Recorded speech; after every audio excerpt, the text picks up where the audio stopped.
right, good morning. It is Wednesday, September 18. I did not go walking around the house this morning. It didn't do me any good this morning, or yesterday morning, so I didn't do it this morning. I decided to sleep in. 5:30 in the morning is early. It's too early for me. And as far as raccoons go, there's really nothing you can do except move. I mean, I've done everything there is to do to get rid of them. You know, either the companies are too expensive or they're completely incompetent. You just can't get rid of them. Now, you know, I played the squealy, terrible music. I've banged on the walls until I've punched holes through them. I've walked the property numerous times early in the morning. You know, raccoons are just awful, awful creatures. I really hate them. I can't tell you how much I absolutely hate raccoons. I don't care how cute you think they are. If you screw up or somebody around you screws up, you're going to have raccoons in your house, scratching, clawing, thumping, and tearing shit up. And you're going to have a totally different opinion of these terrible little creatures. The only solution I have left is to move, which means I need to raise a whole lot of money real quick. Although I think if I could pick this house up and shake it, that might do some good.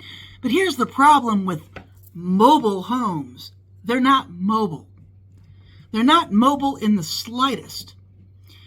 And you can't pick them up and shake them. You can't drive them down the street to knock out everything you don't want in the house. You know, they're just not mobile. That's why I can't stand them. I call them fake houses. They are fake. Fake, fake, fake. So instead of dwelling on that, because I know the action that needs to be taken, I'm going to read you from an excerpt of something I wrote. So instead of dwelling on these horrible, horrible, horrible, hellish creatures, and if you ever get one, you'll know what I'm talking about. You know, it's not polite to say that on the internet. You have to love all creatures. No. If they get in your house and start scratch, scratch, scratch, thump, thump, thump, chitter, chitter, chitter, and ripping up your roof, you're going to have a whole lot of different things to say about it. But the only thing I can do is get my money together and move. So I'm going to go ahead and read from a story I wrote in 1995. Now, this is an interesting story. I've always been a big fan of vampires. Big fan of vampires. I've watched every vampire movie in existence, minus a couple of more recent ones that were frou-frou. If your vampire is frou-frou like a tutu, I'm not watching it. And what does frou-frou mean? It means pansy ass. It means you wrote and created a pansy ass vampire. All right. So, this particular book is about a vampire hunter, and it's not any good, and I'm going to explain to you why it's not any good and why I haven't fixed it, finished it, and published it in the last, 1995? How many years has that been? Obviously, I wasn't very old. 29 years. Why haven't I done anything with this in 29 years? Because it's awful. It's awful and it can't be fixed. That's really the sucky part about it. So we tentatively called this Tale of the Hunted, and it's got some 1990-ish character names. You know, we have Talondark, Talyn, like we can't spell anything correctly. Vampire Enforcer. We have Axel Magic. I do believe I spelled that one correctly, but we have an Enforcer Hunter. I don't know what that is. I didn't extrapolate on that particular title. We have Haven Day. Haven, not Heaven, Haven. Who is Axel's girlfriend. We have Age Cummins, which must be the wizard old dude, I was not very old.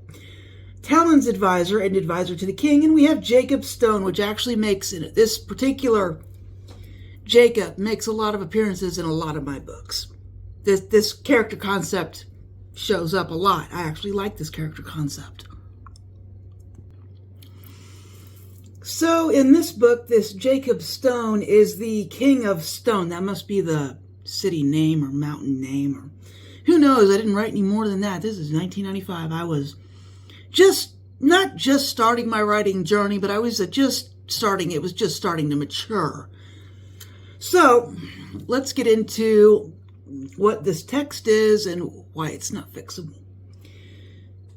So we're going to start right now. They're sending me for training tomorrow, Talon said. That's good news. I wondered if they would select you, Axel said. What about you? Talon asked. Being an enforcer is one of the best jobs in the area. Don't know. I should know in a couple days, Axel said as he stroked her hair. Talon laid in Axel Magic's arms near the edge of a large forest and just outside the fortress kingdom of Stone. She was clothed in ankle-length light green dress and white cloak with a thin hood. Axel was wearing his dress robes, a sign of his nobility. What if they train us for different sides? She asked. I don't know. All I know is that the best of the best get sent to King Demon, Axel said. Have you met him? Talon asked. With as much as I've been in the castle, you would think I had, but no, he said. I have not met King Demon, only his advisors and council members. I bet he's died and no one has said, Talon said. Axel shrugged. It doesn't matter. His kingdom has everything we could ever wish for. As long as it's stable, I don't care what they hide. What about this kingdom? She asked. The kingdom of Stone? He shook his head. We have done nothing but struggle. King Jacob does not collect enough taxes, and the entire kingdom suffers as a result. We suffer the most. All right, so this is just awful. We really don't know what's going on. We know we've got two people talking on the edge of a forest. They live in one town. They want to move to the other town. But we don't really know what's going on because it's all in dialogue. And I'm known for having a lot of things in dialogue. But the first paragraph really needs to be a paragraph. You have to explain what's going on, why they're there, and why it's important. That just that's how it has to be with a book. You need to tell your readers just pretty much immediately what's going on, why it's important, and why they should care. I don't care about this. So they're sending Talon for training. They're living in a poor kingdom and they want to move to the rich kingdom. And the names are just terrible. The names are very dated. These are very 90s names. These are names you would use in the 90s. So all the names need to change. An intro paragraph needs to go in. And we don't really have a plot that I can see right this second. So let's continue on. He is your father, Talon said. Oh, okay, so Axel and Jacob, Axel's a prince then. He may be, but I disagree with his philosophies, Axel said. But you will be king someday, Talon said. Someday is not today. It's best we choose the path with King Demon for now, Axel said. Demonia has everything we could ever wish for. I have heard it does, Talon said, but we will still be leaving home. For the betterment of ourselves, Axel said. But what's the goal, she asked. To become citizens of Demonia, Axel said. Then, once we are citizens and King Jacob dies, I will have claim to both thrones, and you will be queen to both kingdoms. He slid his hands down her sides before bending his head down and kissing her. This has got a little bit of a forbidden lover feel too, but in order for this to be workable, the whole front of this has to be reworked. These names have got to go. They're very, very dated. And the plot needs to be explained in the first paragraph, or at least the reason why the reader should care. So let's look at the difference here. So let's look at the Tiny Vampire number 23. So, okay. Marcus rolled onto his side. Shadow was sleeping next to him, but not on him. He sighed. She was mad at him for spending a lot of time on the bridge and even more time planning their hostile return to Earth. She understood why he had to spend more time on the bridge, and she understood the plan. Parts of it she was even excited about. What she was angry about was his lack of interest in exercising the motto. He was planning a war against the humans. It was a rather all-consuming task that left him very little to let Shadow enjoy his motto. Marcus had some time tonight. Mark was on the bridge. All right, this is a much better intro. This explains what's going on. Sure, Marcus is waking up, and he's looking at Shadow, and Shadow's mad at him. She's asleep, but she's mad at him, and we know this.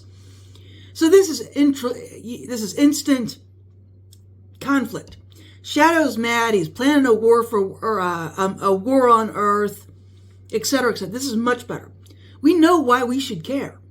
He's in the middle of an argument, and he's in the middle of a war. The excerpt from 1995, we don't know why we should care. This is just two people talking in the forest about random stupid shit. So, could I fix it? Maybe, but I haven't fixed it in 29 years, so I doubt it's going to happen. But what are the lessons to take away from this? Remember to intro your story. Your readers need to know why to care. What's the conflict and why should they care? And that needs to be in the first paragraph.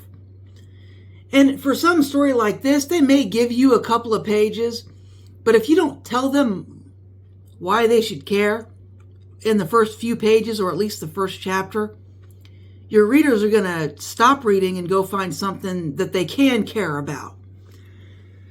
But anyway, that's all I have for this morning. I've got to get on some insurance articles.